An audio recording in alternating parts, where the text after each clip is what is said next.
To bring in today's all-star panel. On the left, radio host Sam Greenfield and Democratic strategist Mr. Bob Beckel has been sitting there patiently biting his tongue the whole time. And on the right, conservative columnist Joel Mowbray and Bo Dietl of Bo Dietl and Associates. Go ahead, Bob. Where am I wrong? Let's go.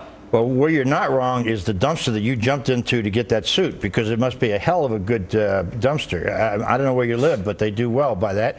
And there's nothing wrong with dumpster digging, because when I was drinking, I used to dig into a lot of dumpsters.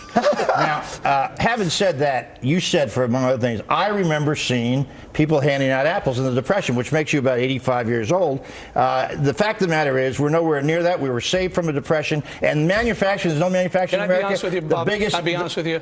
My father sat me down and said, and he lived through the Depression. He was substantially older than I was. He lived through it, and he said, I knew people who had to sell apples on the street. So did I see it with my own eyes? No, but I saw it through my father's eyes. And by the way, I could cry right now thinking about how those poor men on the street, what they were doing to put bread on their families' Let me just make another correction. Manufacturing, there's no manufacturing in America. That is just bullshit. There is plenty of manufacturing in America. In fact, North Carolina's economy is roaring back on manufacturing. So is the Midwest. And by the way, if it hadn't been for Barack Obama, we wouldn't be making any cars. North Carolina just so happens to be roaring back on the heels of the auto industry that's non-unionized auto industry. Am I missing it? No, absolutely. By the way, I congratulate the self-bleeping of Bob Beckel. Did you see that? That was very impressive.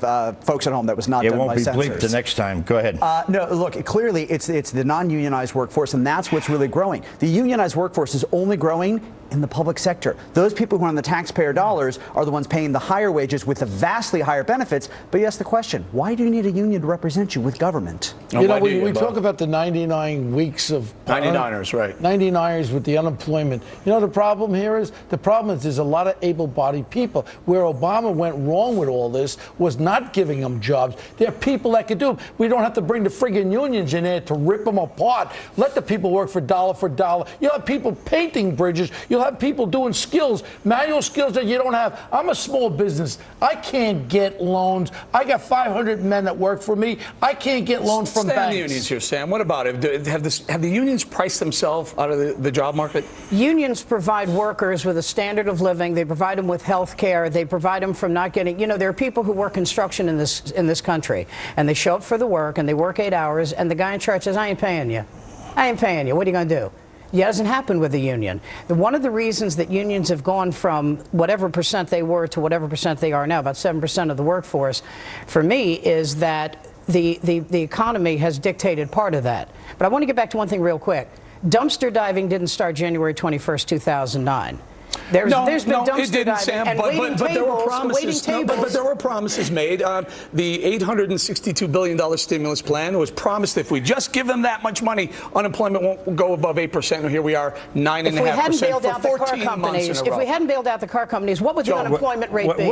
Stop. We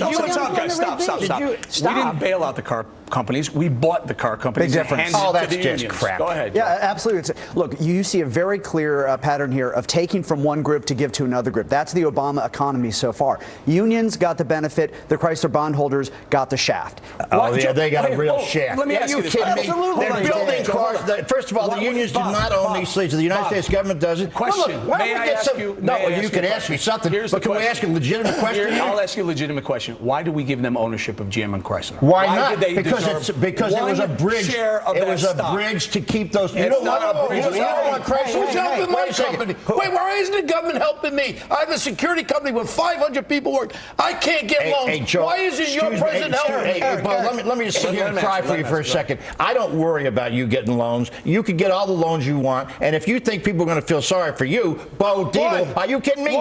Why? I am letting you know the crisis is hitting Bo Dietl. What crisis? The financial crisis where I can't get funding from banks to pay for receivables that are still out there. And I have that problem. This is real. So when everybody's telling me this is over, it ain't over. Nobody says it's over. It's a lot better than it would have been. One more point on Chrysler and GM. All those suppliers, the ones who went out of business or got bought out, you know what all the unionized employees got? They got full benefits, full packages, and the non-unionized middle middle class employees, they got. Can I introduce a couple of facts for Here's the once? question. We're going to have to leave this segment here, Bob, but you still haven't explained to me how a bridge loan became a buyout and a handing. First of all, they're both to back. The United States government's making money on both Chrysler and GM. They're producing cars. They've got these auto suppliers working now, and those lines you're given are.